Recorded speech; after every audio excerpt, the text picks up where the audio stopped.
All right, we got some questions for you, okay? Let's go. Yep. This is from the masses. The people want these questions, all right? So, oh, boy. Yeah, we're taking questions off of Twitter today, so go ahead. Shoot them away. Here we go, Phil. Easy name, which we like. Yeah. Andrew Salinger.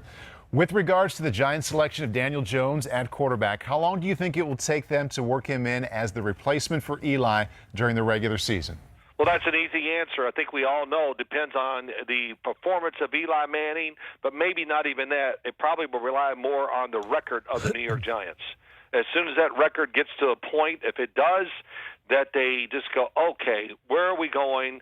Even if we win out or whatever, play well, we're not going to win them all, we're not going to the playoffs, then I think they'll find a way to work Daniel Jones in there. Yeah, I mean, what is that record, do you think, Dad? Like, is it like 2-4? If they're at 2-4, do you think that's enough, or do they still go a few more weeks to go, maybe we can make a run with Eli? Like, you know, what is the line of demarcation? I don't know either. I would guess, that's a good question. I'm going to say at least half of the season. Okay. And then they know if it's half of the season, they see no hope that the team is going to go on a 6-game winning streak or can go 6-2 or whatever it is it takes. Then I think no matter what, Eli Manning is going to get the benefit of the doubt, and they'll take it as long as they can. And, you know, if they get Daniel Jones, let's think of hey, maybe he gets done. The team plays well. They're in playoff contention. He never gets in there. That could happen. But if Daniel Jones gets to play 3 or 4 games, that will be plenty to take into the offseason and then build for the next year after. That's because, you know, after 3 or 4, you kind of get the feel. And what we see from a lot of these rookie quarterbacks, maybe not Baker Mayfield, I saw it in Sam Darnold last year, and I think you guys did, there comes a time where you go, oh, my God, another week. Right. Oh, here we go. And I've heard you talk about it a lot, Christopher, the pressure, not necessarily the pressure, but just the constant, here we go again, practice, do well, learn this. It's like learning a new book, a new language every single week. And the fact that they've gone through such strenuous off seasons is a big deal too. All right, and we got another question for you, but we do got to hit on Daniel Jones a little bit. Sure. I mean, you did. What do you want? Well, you had a great moment, I thought, in the New York Post on Saturday. Where you mean Steve Serby actually wrote down what I said? Exactly. Okay, Steve, way to go. So, it's a 50-50 proposition with him, but go ahead. Okay. All right. But either way, I mean, yeah, you told the Giant fans to pump the brakes a little bit. Let's give the kid a chance. You know, I almost feel a little bit guilty myself that I've maybe led this charge a little bit as far as the pre-draft evaluation, and I didn't think he was a first-round quarterback and all of that. But I do find that the criticism right now is over the top. And, I mean, I guess obviously you do too. Well, yes, but listen, what do the fans know? And what does the media know? Right. The media, of course, I'm not taking shots at them, but I guess I am. Most of them only know what they read or see on TV and hear people say. And then, of course, they're calling people all over the NFL and getting information. And I just go, I never really did that. I don't think you do it a lot because you know they're going to lie to you. Right. And I've seen general managers and people in front offices tell people things, and then when it's over, they meet each other again, and the general manager starts laughing, going, hey, yeah, you went with that. That was great. And I just heard this story like 2 days ago. It was awesome when I heard it, and it was 2 people I knew. So even though you're closest friends, maybe with our friends, actually with somebody in the front office, you just cannot believe what they're going to tell you because, remember, their agenda is entirely different from yours. Right. So that kind of hurt Daniel Jones because there was they weren't in contention for a national championship. You know, we weren't saying the unbelievable skill set he had and all those things, which we did, I think, with the top 3 and, you know, everything. I never read anything about, let's say, Drew Lock that did not mention his athleticism and his tremendous arm. Right. But he still went in the 2nd round. And so that tells me, okay, we missed something. But how are we going to know those things? I can watch tape, you can watch tape, and so can Paul. Yeah. But I don't know the person. I don't really know exactly what they're trying to do with their offenses sometimes. Right. And, of course, it's always great to hear what the coaches say and, you know, read between the lines, even the equipment manager, whatever. I mean, listen, before I came out in the draft here in 79, I had a scout walk around campus and just randomly say, hey, do you know Phil Simms? and they would ask questions. Right. And does he go out a lot? How much does he? Is he a big beer drinker? All those things. I was going like, damn, what'd you tell him? Right. Right. So just think what they're doing now. Yes. And I think the Giants explained it well.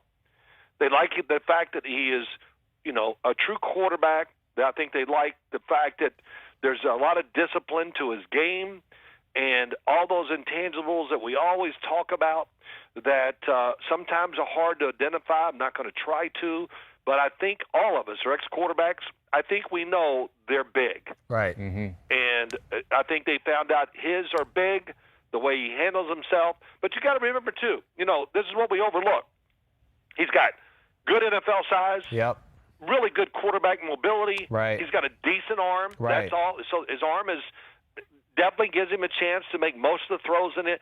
Is he going to make the Aaron Rodgers, Patrick Mahomes, even Joe Flacco, Roethlisberger, all those guys, whatever? Is he going to make the throws like they can to win games, those special ones? No, he cannot make that throw, but that's not how we define. You don't have to be that guy. Right. I know a lot of those guys that could do it that never basically even played or started in the NFL. Right. All right. So last thing on just the Daniel Jones subject, too, because this gets brought up a lot with Daniel Jones, just as far as, the demeanor thing in New York, and you got to be able to handle it. There's been guys like you, Dad, of course, Eli, Kerry Collins, where I feel like, you guys have a great way about you to where you can't tell if you threw a 50-yard touchdown sometimes or threw an interception pick six. You kind of keep the same face. Do you think like your attitude and the way you were as a human helped you out in your early part of your career dealing with the New York media and the attention around the quarterback position?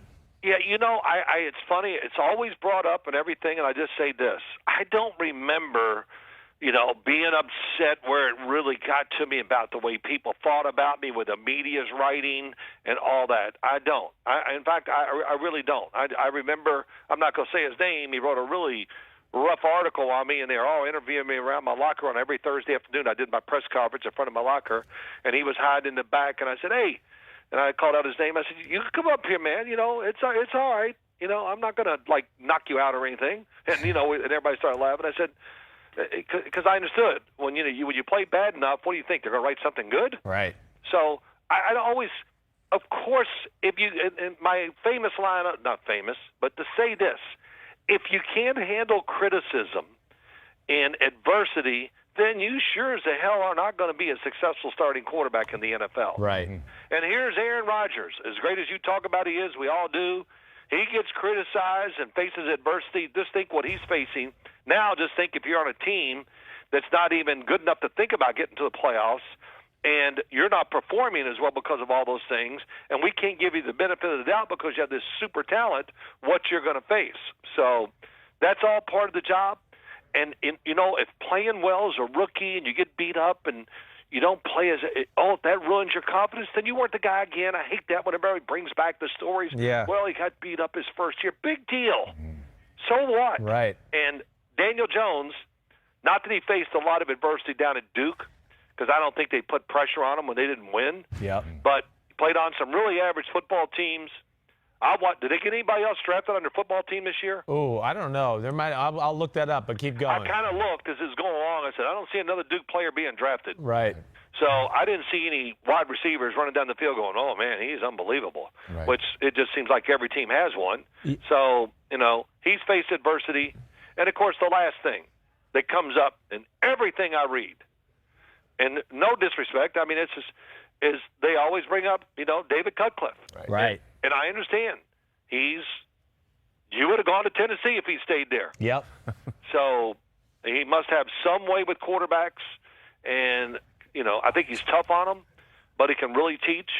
And I think when you watch their offense, even this year, it makes sense. Yeah, they threw a lot of short passes. Well, you know why they did? Because they were probably playing teams like Clemson and them that get to the quarterback really fast, so we better get rid of the football really quick. That's so a valid that's part point. of it, too. Yep. So not to always take up for him. Did I think he would go to the Giants at 6? No, I did not. I thought that the Giants would wait to the 17th pick. I thought he would make it there, but they did what they did, and we'll live with it. But he didn't want to listen to his son, who told him at the wedding in Boston last week, lock it in. He's going 6, right. Dad. He did claim that. Yes. Yeah. What'd you say? Remember, when we were in Boston last weekend for the wedding, I was going, it's Daniel Jones at 6. It's guaranteed. Well, yeah, you did. And I just go, gosh, I kept going, really? And, listen, so many things, I go back and forth. We're going to extend Eli's contract. And what did I tell you when they did that with you two? Yeah. Oh, that means they're drafting a quarterback in the first round. Right. They're throwing smoke signals out there, to camouflage what they're doing. So here's what confuses me. Paul, how about this? Yes. He tells me this, then he has a mock draft and he doesn't even do it. Well, I'm the GM. I stayed true to my board. He did draw the line and said that. He said, this is what I would do. I do think the Giants are going to take him at 6, but I would do this. So you're right. You set it up very well. Hi, I'm Mike Tirico, and thanks for watching. Make sure to hit subscribe for the latest news and highlights from NBC Sports.